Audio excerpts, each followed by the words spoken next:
Nobody talks about this part of being over 60. The part where you wake up at 3 a.m. doing the math in your head. Can I afford this? How long will my money last? What happens if something else goes wrong? You worked your whole life. You weren't irresponsible, and yet it still doesn't feel like enough.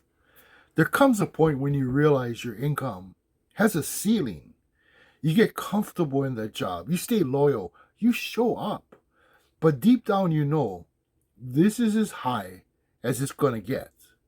After COVID, I felt that hard. I wasn't where I wanted to be financially. I tried network marketing, I worked the phones, faced rejection almost every day.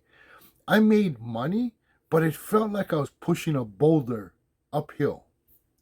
Then the Lahaina fires happened, and just like that, no job. Unemployment wasn't enough. At 62, I triggered Social Security earlier than I ever planned. And here's what nobody prepares you for. When that first deposit hits, you realize this doesn't cover real life. Not inflation, not emergencies, not peace of mind. It's humbling and it's heavy. And it can make you feel like you're starting over when you're supposed to be slowing down. Maybe you feel that too. You don't want luxury. You just want breathing room, groceries without stress, gas without calculating, a little dignity.